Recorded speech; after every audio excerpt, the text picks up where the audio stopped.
2024년 11월 11일 월요일 모닝 미팅 시작하도록 하겠습니다. 먼저 전일 마감 시황 및 증시 동향 발표가 있겠습니다. 김지원 연구원입니다. 네, 안녕하세요. 시황팀 김지원입니다. 지난주 증시는 미 대선과 FOMC 등 투심을 제한했던 불확실성 요인들이 해소되고 트럼프 트레이드를 소화하면서 높은 변동성을 보인 끝에 코스피는 0.74%, 코스닥은 1.97% 상승 마감했습니다. 특히 지난 금요일은 연준이 기준금리를 25bp 인하한 가운데 시장은 혼조세가 지속됐습니다. 2차 전지와 바이오 업종의 저가 매수세가 유입되었고 트럼프 트레이드는 다소 진정되면서 대선 결과에 따른 낙폭을 일부 만회했습니다.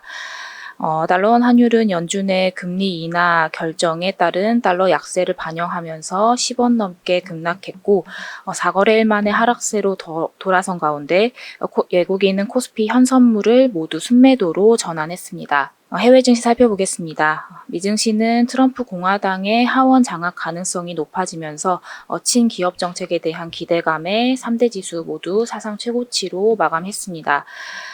시장은 감세와 규제 완화가 가져올 효과를 미리 반영하는 모습이었는데요. 대표 수혜주로 꼽힌 테슬라는 8%대 강세 보이면서 약 2년 만에 시총 1조 달러를 돌파했습니다. 발표된 11월 미시간대 소비자 심리지수는 심리지수 예비치는 전월과 예상치를 모두 상회하면서 7개월 만에 최고치를 기록했습니다. 관전 포인트 짚어보겠습니다. 트럼프 2기의 정책 강도 강화가 예상됨에 따라 국내도 수혜주와 피해주의 주가 차별화 양상의 심화가 예상됩니다. 또한 최근 등락을 보이면서 1,400원 선에 다가선 환율과 국채금리 상승세는 부담으로 금일 외국인 수급 변화 여부를 체크할 필요가 있겠습니다. 이번 주는 실망감을 안긴 중국 부양책의 결과 그리고 국내의 상법 개정안 검토 등 정책 변수와 주요국 물가 그리고 실물 지표 발표 등에 주목할 필요가 있겠습니다. 감사합니다. 다음은 미국의 노동비용 분석 자료입니다. 권희진 연구원입니다. 네, 안녕하세요. 매크로팀 권희진입니다. 미국에서 생산성보다 임금이 빨리 올라가고 있어서 향후 물가에 상방 압력을 조금 더할 것으로 생각을 합니다.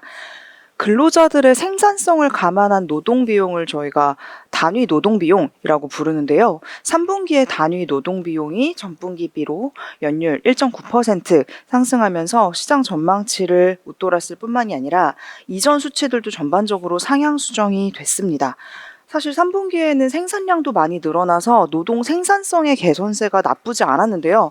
시간당 노동 보상이 그것보다 더 빠르게 높아졌기 때문에 이렇게 단위 노동 비용이 오르게 된 모습이 나타났습니다. 이렇게 단위 노동 비용이 올라가면은 향후에 물가의 상승 가능성이 높아지게 되는데 이게 기업 입장에서는 노동자들한테 지불한 보상만큼 생산량이 늘어나지 않는 상황이기 때문에 마진을 유지하기 위해서는 이런 인건비들을 재화나 서비스 가격에 정가를 시킬 요인이 늘어나게 됩니다. 그래서 뒷장에 있는 그림에서 보시는 것처럼 이렇게 단위 노동 비용과 물가가 굉장히 밀접한 동행성을 보이는 모습을 보실 수가 있습니다.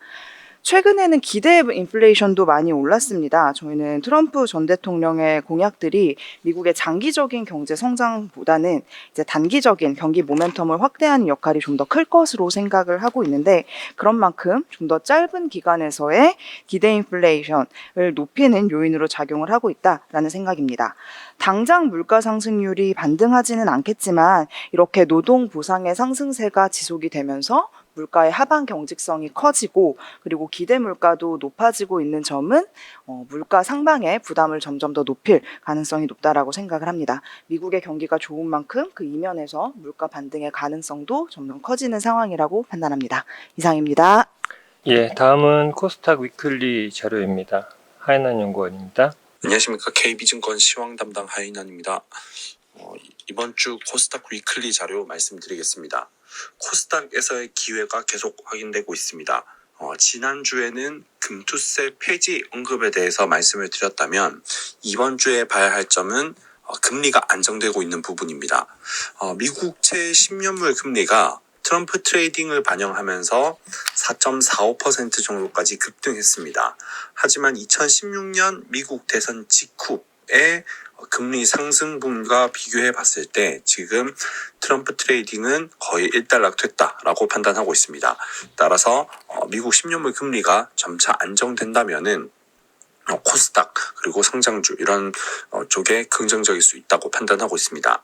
그리고 오른쪽 그림을 봐주시면 이런 분위기 변화를 반영해서인지 코스닥 거래대금이 반등하고 있는 모습입니다. 코스닥 거래대금은 통상 10월이 가장 최악이었었고 11월부터 반등하는 흐름이 항상 관찰이 됐었는데 지금도 마찬가지로 9월을 저점으로 해서 반등 중입니다. 그리고 지금은 9월보다도 더 높은 그런 상황입니다. 그래서 이 코스닥 쪽에 대한 관심이 점차 늘어나고 있는 것이 이 거래 대금에도 반영되고 있다라고 말씀드릴 수가 있겠습니다. 업종과 테마로는 바이오와 우주항공을 계속 주목합니다. 바이오 업종은 주도주로서의 역사를 통해서 시사점을 좀 얻어봤습니다. 과거 바이오가 주도주 역할을 했던 시기들을 돌이켜보면 상승기간, 상승폭, 그리고 주도주의 상승폭, 시장 내 섹터 비중 이런 부분들을 참고해 볼 수가 있는데요. 과거에 항상 많이 올랐었던 시기보다 지금 아직 훨씬 덜 오른 상태입니다. 그래서 바이오 업종이 최근 계속 주목을 받으면서 주가가 많이 올랐지만 좀 더 지속되더라도 무리가 없어 보입니다. 테마 전략으로는 우주항공을 주목하고 있는데요.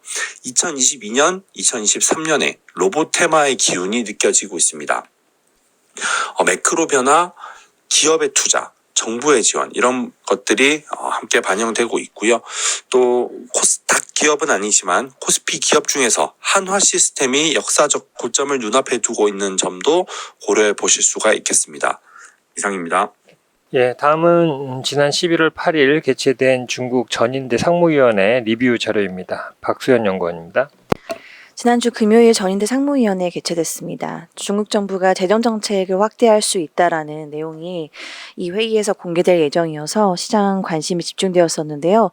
아쉽게도 시장에서 기대했던 소비 부양책이 세 가지로 집중될 것으로 예상되었었는데 부동산, 소비, 부채 세 가지가 아니라 지방정부 채무, 즉 부채를 정리하는 쪽으로 집중이 됐습니다. 9월 말 중국 정부가 갑작스럽게 경기부양책을 발표하고 외신들이 앞다투어서 중국 정부가 추경 4조에서 10조 정도를 할 수 있다라는 얘기가 나왔었는데요. 이번에 10조가 발표되긴 했지만 모두 다 지방정부가 가지고 있는 부의 채무에 차환하는 쪽으로 올인되는 정책으로 발표가 됐습니다. 이번에 전인대 상무위원회에서 개최 일자를 원래 10월 말에서 11월 초로 변경한 이유는 미국 대선을 고려한 조치로 보고 있고 이번에 미국 대선 결과가 레드 수입 더하기 플러스로 결정이 되면서 중국 정부가 강력한 관세 인상에 대비할 카드가 필요합니다. 저희가 발간했던 중국 주식 연가 전망을 정리한 것처럼 이러한 카드는 내수 소비로 결정될 가능성이 상당히 높고 내수 소비가 안정적인 개선세로 돌아서기 위해서는 먼저 고질적인 문제점인 지방정부 부채를 정리할 필요가 있습니다. 이번 기자회견에서 중국 재정부는 지방정부의 부의 채무액이 약 14조 유안으로 IMF 추정치인 60조 유안을 크게 하회한다고 밝혔습니다. 실제 부의 채무 규모가 팩트체크가 어렵고 추세적으로 부의 채무가 증가했다는 점을 경계할 필요가 있습니다. 그렇지만 중국 정부가 적극적으로 문제 해결에 나섰고 이를 기반으로 기초 체력이 개선된 이후에 지방정부 재정 여건이 회복이 되면 12월 경제공작회의, 3월 양회에서 소비시장을 정조준한 미분양주택 재고를 소진하고 이구환신 예산, 자동차나 가전 같은 소비 확대를 적극적으로 진행할 것으로 예상합니다. 지난 11월 9일 날 주말에 중국 물가가 발표됐는데요. CPI, PPI 모두 다 컨센서스 큰 폭으로 하회했습니다. 이번에는 물가 압력이 추가로 확대된 것으로 나타났고요. 생산자 물가는 10월 국경절 기간에 단가를 낮춰서 기업들이 공급하면서 추가로 낙폭이 확대되었습니다. 연말까지 소비주가 아닌 IT텍으로 관심이 좀 이동될 것으로 예상합니다. 소비시장 회복을 겨냥한 정책이 올해 12월부터 내년 3월까지로 지연됐기 때문입니다. 무역 긴장감이 고조되면서 중국 정부가 국산 화요일 재고로 단기간 관심이 IT텍으로 이동할 가능성이 있고, 이 외에 금융사를 통한 5천억 위안 수합 자금으로 주식 매수세가 강화될 고배당 종목도 다시 선호 현상이 나타날 수 있습니다. 4분기까지 중국 주식은 IT텍과 고배당 조합으로 상대적인 대응이 필요하다라고 판단하고 있습니다. 이상입니다. 다음은 인도 증시 관련 자료입니다. 김승민 연구원입니다. 네, 안녕하세요. 아시아시장팀 김승미입니다. 지속적인 상승세를 보이던 인도 증시가 10월 들어 변동성이 확대되어 관련한 코멘트 전달드립니다. 인도 증시는 9월 말 중국 정부가 경기 부양책을 발표한 이후 글로벌 자금이 인도에서 중국으로 이동하면서 변동성 확대 국면에 진입했습니다. 이후 중동 지역의 지정학적 리스크, 미국 대선 등 불확실성이 증시에 부정적으로 작용했습니다. 뿐만 아니라 인도 내수 시장 영향으로 투자 심리도 약화되었는데요. 10월 한 달 섹터별 수익률을 보면 소비재 관련된 섹터 수익률이 마이너스 10%대를 기록했습니다. 통상적으로 인도는 하반기에 다양한 축제가 시작되어서 내수 소비가 확대되는데, 이번 전인도 상인연합회에서 올해 축제 기간 소비 예상 증가율이 전년을 하회하는 수준으로 발표되었고, 2분기 소비주 기업들의 실적도 예상치를 하회하자 소비주 위주로 하방 압력이 확대되었습니다. 그래도 다행인 점은 축제 기간 중간에 슈라드 기간이 있었기 때문에 아직 인도 내수 시장 분위기를 짐작하기에는 이르다고 판단합니다. 슈라드는 참고로 조상을 기르는 시기로 금정전 지출을 줄이는 시기입니다. 최근에 아마존 인디아에서 발표한 축제 데이터는 긍정적이었기 때문에 향후 월별 자동차 판매량과 기간의 축제 소비 데이터를 지속적으로 팔로우업할 필요성이 있다고 판단합니다. 단기적으로 자금 유입 약화와 높은 변동성이 예상되는 가운데 견조한 기업 이익이 지속되고 있는 대형주 위주로 매수세가 이어질 것으로 보입니다. 2분기 실적 시즌에 12개월 선의 EPS가 하향 조정되었습니다. 그래도 1개월 증가율을 한 분기 평균치로 비교하면 대형주 증가율이 중형주를 상회하고 있고, ROE도 15.2%로 대형주가 높은 수준을 유지하고 있습니다. 이처럼 양호한 이익을 보이는 대형주에 대한 투자 선호는 유지될 전망입니다. 감사합니다. 예, 다음은 기업 및 산업 분석 순서입니다. 먼저 ESG 브리프부터 듣도록 하겠습니다. 정혜정 연구원입니다. 네, 네, 안녕하세요. ESG팀 정혜정입니다. 지난주 신재생 산업에서 이제 가장 화제가 됐던 것은 트럼프 대통령의 당선이었습니다. 트럼프 대통령의 당선이 확정되면서 친환경 에너지 산업에 대한 시장의 우려가 확대되었는데요. 이제 아무래도 트럼프 대통령이 공약상으로 인플레이션 감축법 폐기, 천연가스와 화석연료 생산 확대, 그리고 화석연료 발전소와 원전의 건설 지원 등을 내걸었다 보니 관련한 우려로 인해서 신재생 발전 업체들의 주가가 큰 폭으로 하락하게 됐습니다. 하지만 신재생 에너지 공급은 일반적인 인상과는 달리 정권의 성격과는 관계없이 꾸준히 성장해 온 바 있습니다. 트럼프 1기 정부에서도 신재생 발전 설비 용량은 연평균 7.2%의 속도로 기존 민주당 정부와 큰 차이 없는 증가세를 지속을 했고요. 특히 풍력 발전 용량을 보시면은 트럼프 정부에서 연평균 9.8% 늘어나면서 바이든 정부에서의 성장률 6.9%를 오히려 상회하기도 했습니다. 태양광 설비 또한 트럼프 재임 기간 동안 23.2%의 성장률을 기록했으며, 특히 2020년에는 팬데믹에도 불구하고 신규 설치량이 43% 성장하기도 했습니다. 따라서 이러한 트럼프 대통령의 당선으로 인한 신재생 에너지 시장이 위축될 것이라는 우려는 좀 과도하다고 판단하고 있습니다. 특히 트럼프 대통령의 공약에도 불구하고 IRA는 유지가 될 것이라는 전망이 우세한 상황인데요. 공화당 내에서도 IRA 유지를 요청하는 의원들이 많고, 이미 되돌리기 어려운 경제적 이윤관계가 형성이 되어 있으며, IRA로 인한 투자가 공화당 집권주에 집중되어 있다는 점을 감안했을 때 백지화는 어려울 것으로 보고 있습니다. 여기에 더해 대부분의 개별 주정부들이 각자의 친환경 에너지 목표 달성을 위해 재생에너지와 관련된 인센티브를 제공을 하고 있고, 민간 기업 차원에서의 투자도 지속되고 있다는 점도 신재생 발전 업계에는 긍정적입니다. 한편 트럼프 대통령은 신재생 전력 대신 저가의 전력을 공급하기 위한 대안으로 원전과 SMR 육성을 제시를 했는데요. 공약에 따르면 원전 관련 규제의 축소, 인허가 절차 간소화, 그리고 선제 원자로 개발 등을 약속한 바 있습니다. SMR의 경우 지금 아직 기술 개발 단계에 있기 때문에 상용화 시기가 멀리 있다는 점이 가장 큰 단점이었는데요. 최근 빅테크 기업들의 이 SMR에 대한 투자를 발표한 데 이어 정부의 기술 개발 및 인허가 지원이 이어진다면 성장이 가속화될 수 있을 것으로 전망합니다. 이상입니다. 예, 이제 3분기 실적 리뷰 자료들 발표가 있겠습니다. LG U+와 KT의 3분기 실적 리뷰 자료 발표고요. 김준섭 연구원입니다. 예, 안녕하십니까. 통신 IT 서비스 담당 김준석입니다. LG U+와 KT의 실적 관련 코멘트를 말씀드리도록 하겠습니다. 본 내용에 앞서서 각각의 목표 주가는 14,500원, 5만원임을 말씀드립니다. 먼저 LG U+부터 말씀드리면 영업이익 2,460억 원으로 컨센서스에 부합하는 실적을 보였는데요.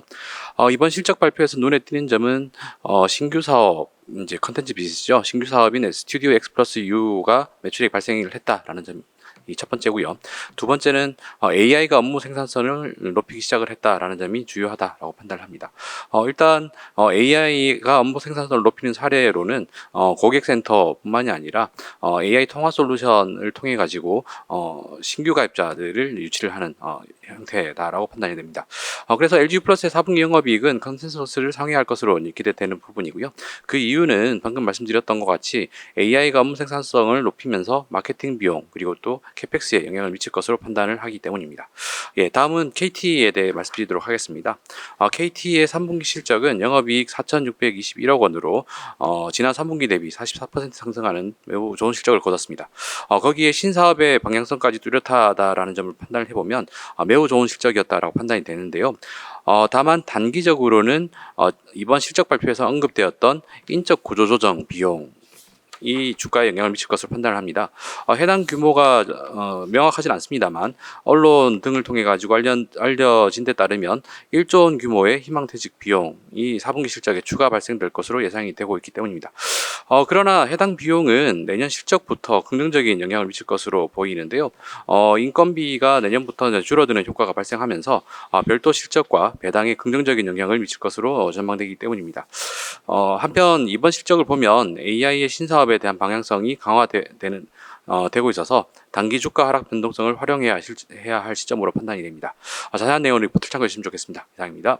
다음은 제약바이오 산업 코멘트와 셀트리온의 3분기 리뷰 자료입니다. 김혜민 연구원입니다. 안녕하십니까. 제약바이오 담당 김혜민 연구원입니다. 제약바이오 산업 코멘트 하나 말씀 먼저 드리겠습니다. 지난 8일 장중 일본 다이치 산큐와 알테오젠이 에너2 SC 개발에 대한 계약 공시를 발표했습니다. 총 계약 규모는 3억 달러로 계약금 2천만 달러, 마일스톤 2.8억 달러이고 향후 제품 상업화 후에 판매 목표 달성 시 계약 지역에서 순매출의 일정 비율을 로열티로 수령하는 구조입니다. 일단 계약이 지닌 의미 같은 경우는 이제 제약바이오넷 섹터에서 플랫폼 기반의 기업들이 연구 개발을 통해서 글로벌 무대에서 주목받기 시작하는 구간이라고 판단되고 있고 시장의 인식을 바꿔주는 의미를 보여준다고 생각을 합니다. 해당 의약품 같은 경우는 24년 기준 매출액 43억 달러 그리고 2030년 기준 167억 달러로 연평균 26% 정도 고성장하는 약품입니다. 그래서 해당 계약의 임플리케이션 같은 경우는 단기적인 관점보다는 중장기적인 관점으로 보자입니다. ADC-SC 개발의 신호탄이라고는 판단되지만 이제는 임상 데이터를 팔로우업하고 결과를 검증해야 될 것으로 판단이 되고 특히 이제 SC 전환율과 예상 매출액 그리고 로열티에 대한 시나리오는 공식적인 다이치 산큐와 아스트라제네카의 코멘트를 참고하는 게 정확하다라고 말씀을 드릴 것 같습니다. 그래서 시장에서는 기존에 우려하던 ADC, SC의 독성 그리고 용량용법 등에 대한 명확한 답이 제시되면 시장에서는 이제 제약바이오에 대한 센티먼트가 조금 더 유의하게 개선될 것으로 예상된다라고 말씀을 드릴 것 같습니다. 다음은 셀트리온에 대해서 말씀을 드리겠습니다.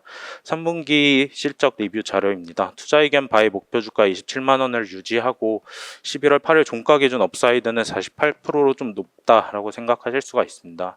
하지만 저희 리서치 본부의 COE 변동 그리고 추가 요인으로는 진벤트라의 시장 기대치가 시장 예상치보다는 더디게 올라오고 있지만 후속 제품의 중심의 성장세가 지속되고 있음에 기인합니다.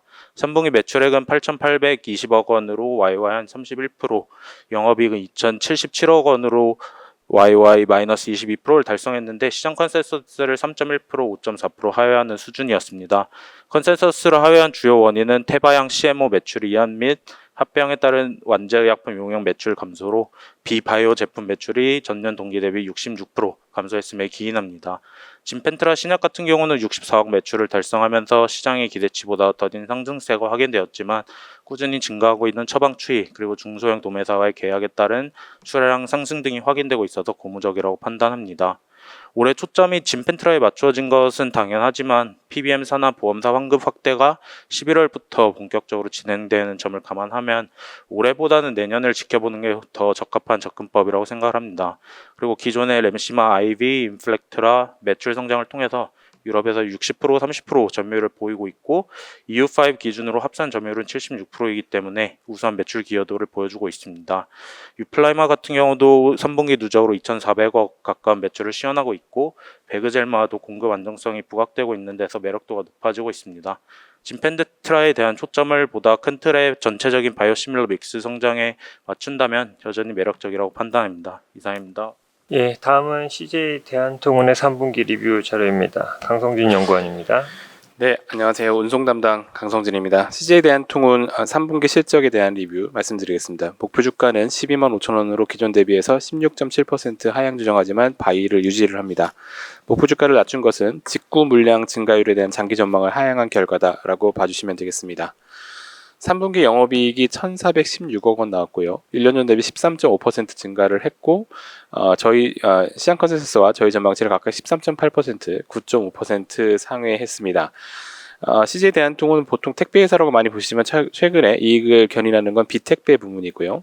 CL이라는 것은 이제 B2B 물류라고 보시면 되는데 최근에 수주가 계속되고 있으면서 1년 전 대비해서 15.8%의 영업이익이 늘었고 글로벌 그 해외 쪽 관련된 사업에서도 해외 법인 성장 그리고 최근에 이제 해운 운임 급등에 의해서 영업이익이 83.1% 일시적으로 급등하는 그런 모습을 보였습니다. 반면에 택배 영업이익은 540억 원으로 1년 전 대비 3.1% 줄었고요. 직구 물량하고 이커머스라고 하면은 이제 당일 배송하는 풀필먼트 센터에서의 물량을 얘기합니다. 이 두 가지 물량이 전년 동기 대비 줄고 기대 이하를 기록을 하면서 택배 부분의 이익이 예상을 좀 하회했다라고 보시면 되겠습니다. 3분기 실적 호조를 반영해서 24년 영업이익 전망치를 2.2% 상향하지만 직구 물량에서의 어떤 제약 요건 이런 부분들을 감안을 해서 이후의 영업이익 전망치는 소폭 하향 조정을 했습니다. 이상입니다. 다음은 LIG 넥스원의 3분기 실적 리뷰 자료입니다. 정동익 연구원입니다. 안녕하세요. 조선기기업종 담당 정동익입니다. 금요일에 LIG 넥스원이 3분기 실적을 발표를 했습니다. 매출액은 7,403억 원, 영업이익 519억 원을 기록을 해서 영업이익 기준으로 시장 예상치를 15.4% 하회해서 다소 아쉬운 실적으로 평가가 됩니다. 올해 3분기부터는 최근 인수 완료된 미국의 고스트 로보틱스가 연결 대상에 편입이 되었지만 3분기 매출액이 22억 원에 불과해서 연결 실적에 미치는 영향은 미미했습니다. 국내 유도 무기 부분 매출액은 현궁의 국내 양산 사업 본격화와 중거래 사업 등으로 인해서 전년 동기 대비 15% 증가했고요.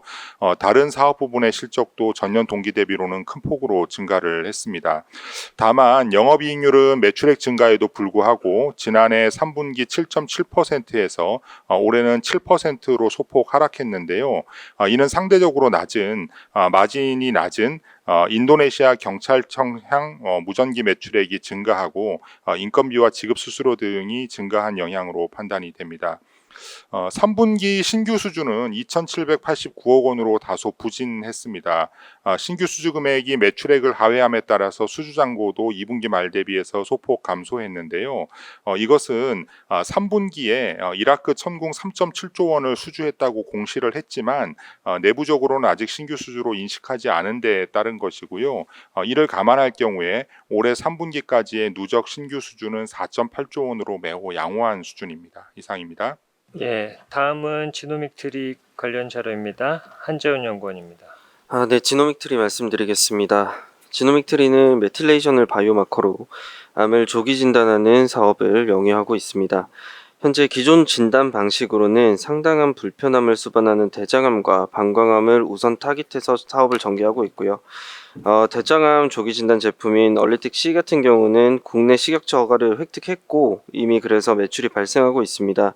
얼리텍 B는 24년도 상반기 대규모 확증 임상을 끝내고 현재 식약처 허가를 기다리고 있는 상황입니다. 좀 더 자세히 말씀드리면 대장암 조기 진단 제품인 얼리텍 C는 이미 방금 말씀드린 대로 식약처 승인을 획득한 상태고요. 그래서 2019년부터 매출이 발생하고 있습니다. 현재 건강보험 등재를 위해서 24년도 6월까지 대규모 확증 임상을 끝냈고 그래서 추가적인 데이터 확보가 완료되어 있습니다. 이를 토대로 25년도에는 신기술 의료 평가 이후에 건강보험 등재 그리고 보험 수가 책정을 기대할 수 있는 상황이 되겠습니다. 더불어서 중국에서도 대규모 확증 임상이 24년도 9월에 완료가 됐고요. 그래서 연내 CFDA 허가 신청을 준비하는 중입니다. 방광암 조기 진단 제품인 얼리텍 B 같은 경우에는 미국 임상 결과를 통해서 국내 최초로 FDA 혁신 의료기기로 지정된 제품입니다. 현재 미국 내에서 대규모 확증 임상을 진행하고 있고 임상이 종료되는 25년도 미국 FDA 허가 신청 그리고 26년도에는 매출 발생이 예상됩니다. 국내는 24년도 5월까지 임상을 끝내고 식약처 허가를 기다리는 중입니다. 그리고 25년도에 얼리텍 C의 건강보험 등재 그리고 얼리텍 B의 식약처 허가 등 매출 성장 요인이 내재되어 있습니다. 그리고 이러한 매출 성장을 대비해서 지노믹트리는 22년부터 선제적으로 캐파 증설을 좀 진행을 했었고요. 현재는 연간 180만 건을 진단할 수 있는 캐파가 확보된 상태입니다. 얼리텍 C 기준 연간 1,800억 원 수준의 캐파가 확보된 상태고 수익성이 30%에서 40% 사이의 제품이라는 점을 감안하면 향후 가동률 상승에 따른 폭발적인 이익 성장이 기대되는 상황입니다. 리스크 같은 경우는 식약처 및 건강보험 그리고 미국 FDA, 중국 CFDA 승인 일정은 예단이 불가능하기 때문에 지속적인 트래킹이 필요하다는 말씀드립니다. 이상입니다. 예, 이상으로 오늘 준비된 자료 발표를 모두 마쳤습니다. 감사합니다.